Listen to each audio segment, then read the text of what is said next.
자, 저는 오늘 열왕기하 25장 열왕기하 말 그대로 이스라엘과 유다 왕들의 기록이지요. 이게 유다 왕 시드기야가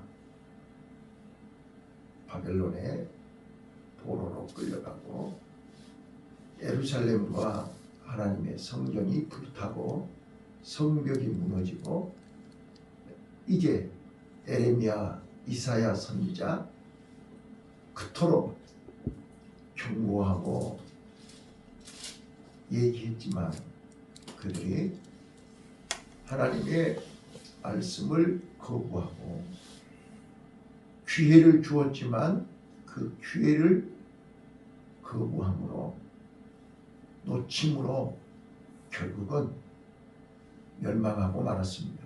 자, 오늘 본문을 보면서 저는 세 가지를 여러분에게 말씀하려고 합니다. 첫 번째는요, 바벨론의 포로로 끌려간 사람들이 1차, 2차, 3차의 포로로 끌려가지요.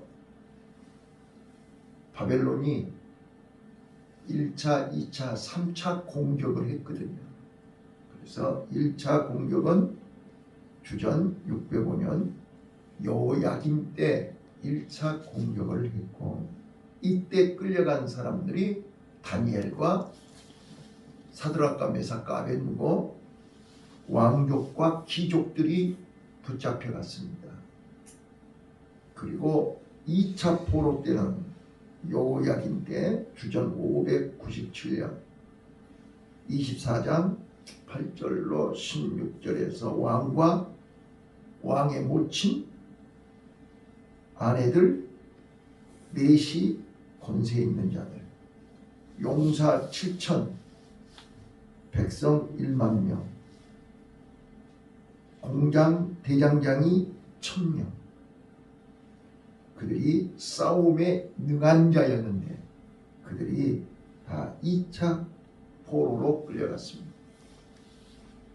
그리고 오늘 본문 3차 포로로 시드기야와 항복한 자들, 바벨론에 항복한 자들은 죽지 않고 포로로 끌려갔습니다. 자, 오늘 포로가 뭐냐 그 말이에요. 포로. 자유가 없습니다. 비참합니다. 초라합니다. 오늘 신명기서를 통해서 모세가 그렇게 임종 직전에 너희는 특별한 하나님의 선택을 받은 특별한 백성이요 하나님의 특별한 축복을 받은 이스라엘 백성들은 하나님을 떠나면 안 된다. 하나님의 말씀을 순종하면 차차손손 복을 받을 것이고 하나님의 말씀을 떠나고 하나님의 말씀을 버리면 저주를 받는다. 그 말씀 그대로 그들은 애굽에서 큰 민족을 이루고 하나님의 인도하심 따라 가나안 땅을 정복하고 적과 꿀이 흐르는 가나안에서 영원토록 행복하게 살 수 있었는데 가나안 땅에 들어가서 그들이 하나님을 버리고 우상을 섬기고 하나님 말씀을 외면할 때 그들은 또 그동안 쌓아놓았던 예루살렘이 하나님의 성전이 다 일순간에 불에 타버리고 다 죽고 하나님의 말씀에 순종하고 항복한 사람들만 살아서 70년 동안 포로 생활하고 그들이 돌아옵니다. 이게 구약이에요. 자, 이게 내일부터 역대 상하가 시작되는데 역대 상하는 열왕기 상하에서 빠진 열왕기 상하에서 다 기록하지 못한 내용들을 더 자세하게 설명하는 것이 역대상하입니다. 원래 히브리 원문에는 열왕기서, 사무엘서, 역대기서 이렇게 상하로 구분되어 있지 않아요. 한 권으로 되어 있는 거예요. 네. 자, 오늘 예루살렘이 불에 타고 하나님의 성전이 불에 타는 것을 보면서 우리가 첫 번째로 생각할 것이 포로로 끌려가는 사람들이 바벨론에서 왜 하나님이 에레미야 선지자를 통해서 항복하라 했는지, 하나님은 다시 이스라엘 백성들을 하나님의 사람으로, 하나님의 백성으로 하나님이 친히 다스리시는 신정 국가로 삼기를 원하셨어.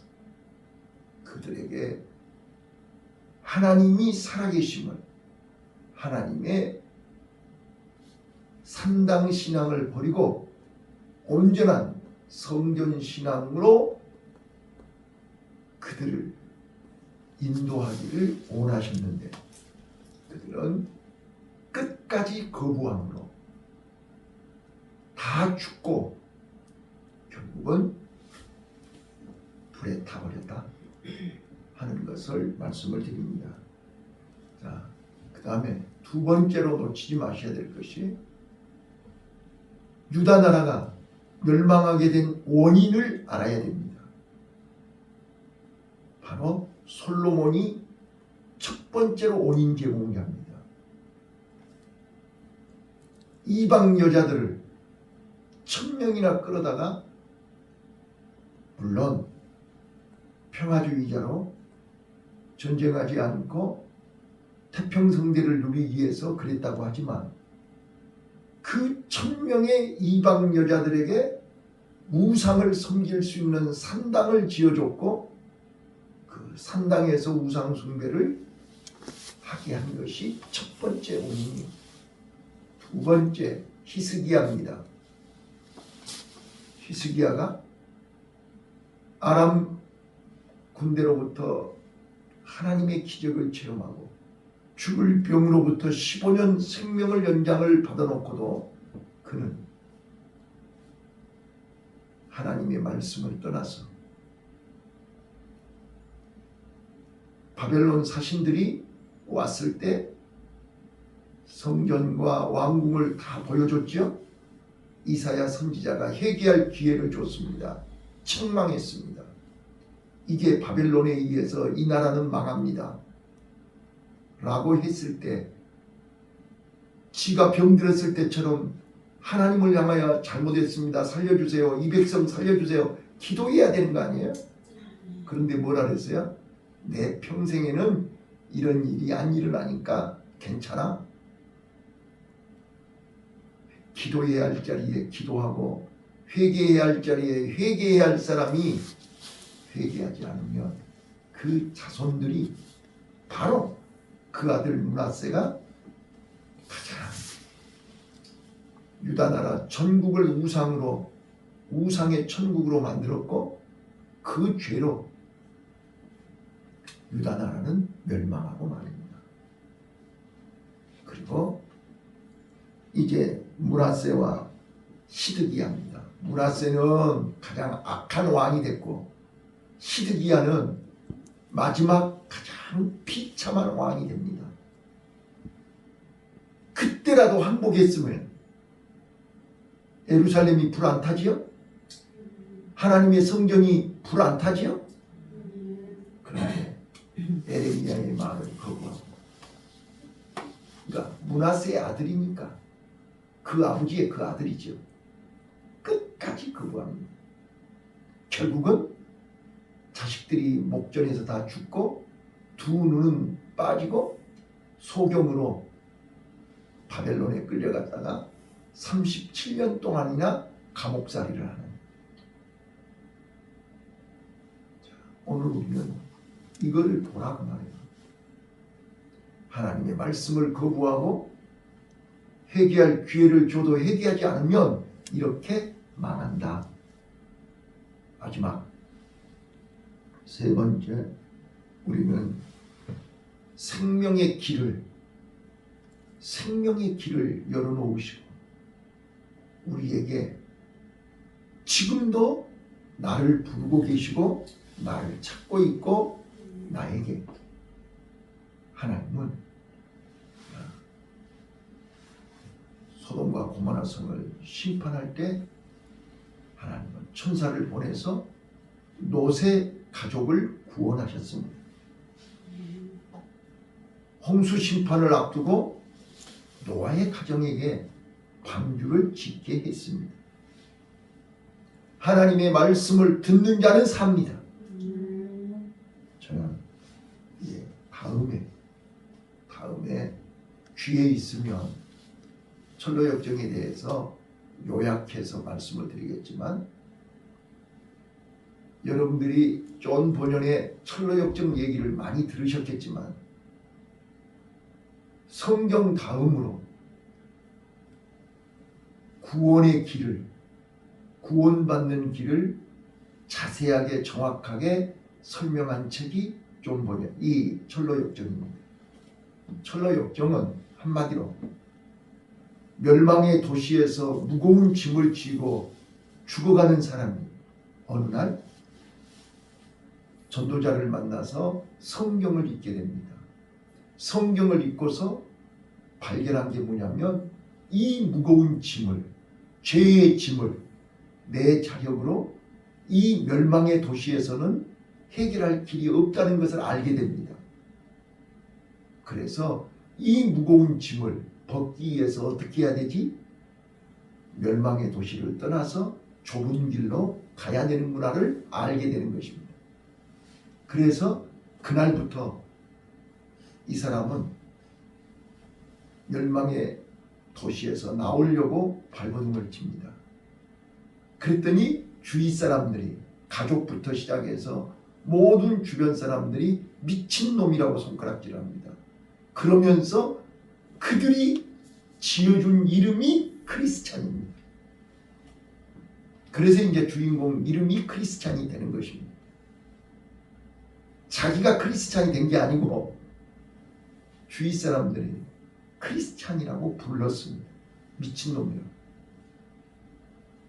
그래서 그는 주변의 만류를 거부하고 이 무거운 짐을 벗어야 되기 때문에 좁은 길로 들어갑니다. 들어가기까지의 과정을 신랄하게 설명합니다. 또 들어갔으면 끝나는 게 아닙니다. 그때부터 본격적으로 또 고난이 시작되는데, 저는 그걸 처음부터 끝까지 보면서 신앙생활의 여정이, 그러니까 철로 역정이잖아요. 이 말은 순례자의 길, 신앙의 길, 믿음의 길을 멸망의 도시에서 나와서 천성에 이르기까지 과정에서 일어나는 모든 일들을 다 기록한 것입니다. 그 내용들이 오늘 우리가 신앙생활하는데 매일같이 내 주위에서 일어나는 일들이 그대로 나와 있습니다. 너무나 실감이 났습니다. 근데 군데군데 장애물이 얼마나 많은지, 그 장애물을 이 크리스찬은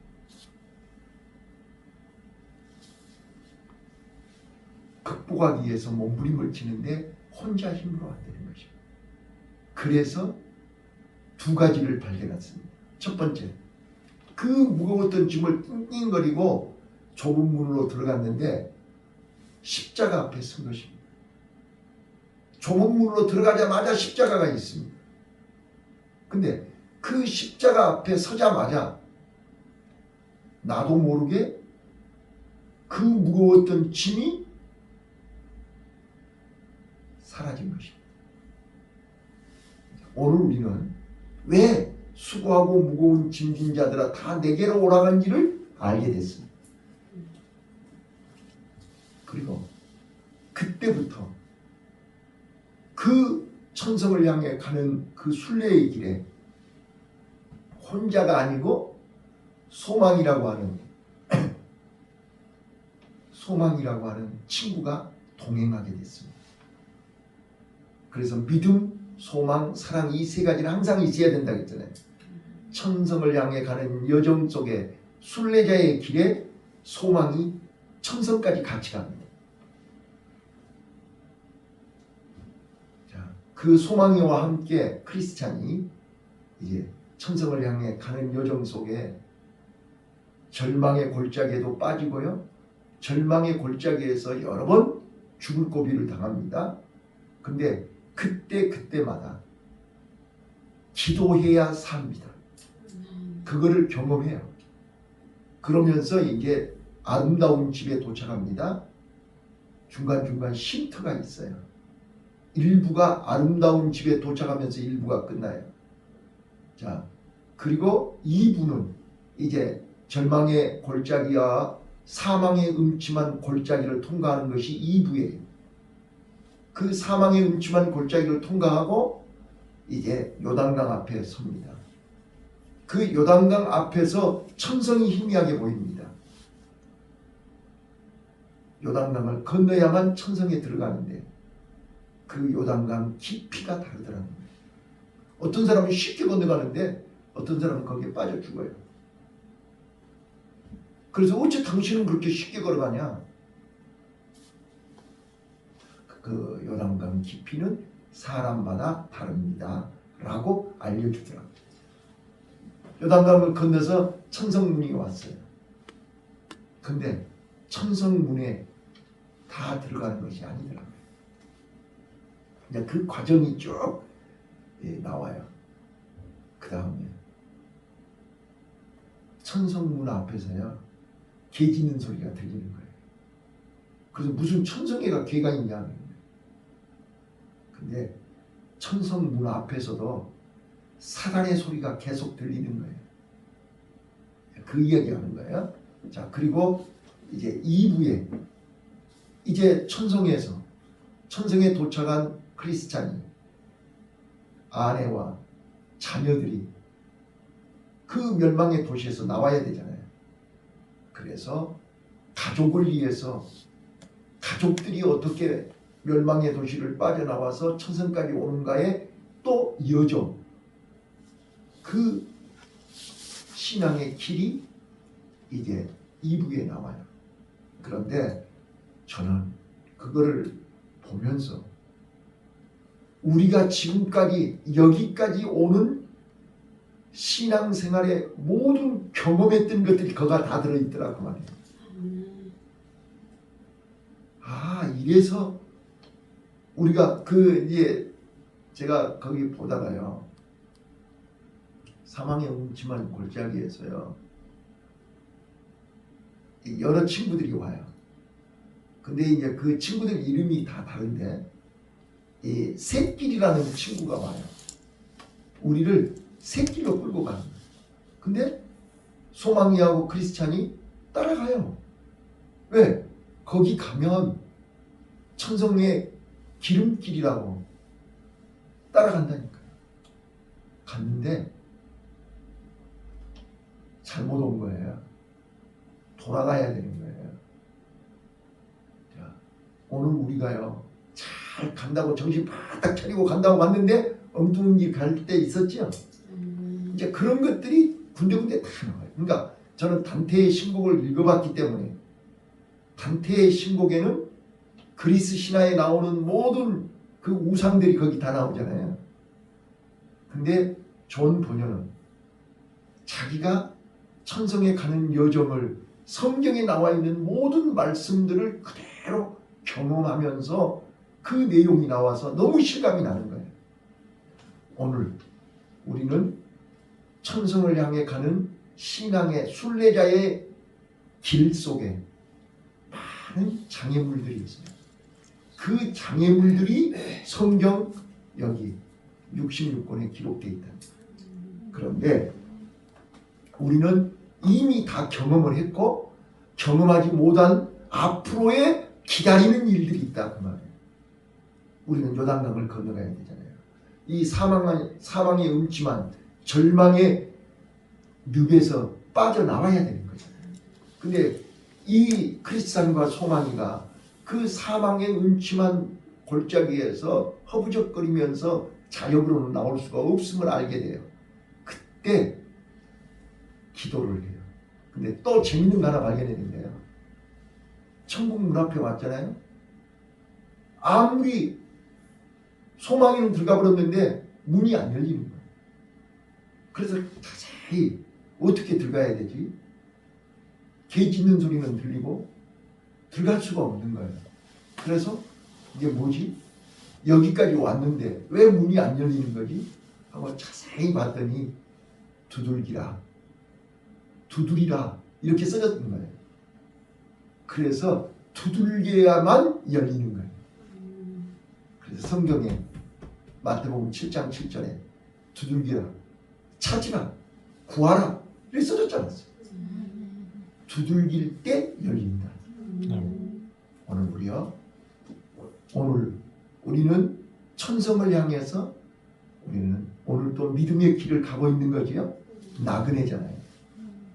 본향을 향해서 가는 나그네 길에 오늘 하루 5월 30일이라고 하는 이날 우리 앞에 어떤 장애물들이 어떤 일들이 기다리고 있는지 몰라요. 그런데 우리는 소망이와 함께 걸어가면서 우리는 곁길로 갈 수도 있고 넘어질 수도 있고 사망의 늪에 빠질 수도 있어요. 근데 우리는 두려워하지 말 것은 두들기면 열린다는 거예요. 기도하면 예수님이 건져준다는 거예요. 이게 달라요. 그래서 우리는 많은 연단과 훈련을 통해서 30년, 40년, 50년 연단을 통해서 깨달은 게 뭐예요? 아, 나는 안 되네. 나 혼자는 안 되네. 내 힘으로는 안 되네. 나는 주님이 필요하네. 은혜가 필요하네. 성령의 도움이 필요하네. 이거를 깨닫고 두들기는 순간 열리는 거예요. 이 새벽에도 하나님의 은혜가 함께 하시길 바랍니다. 기도하겠습니다.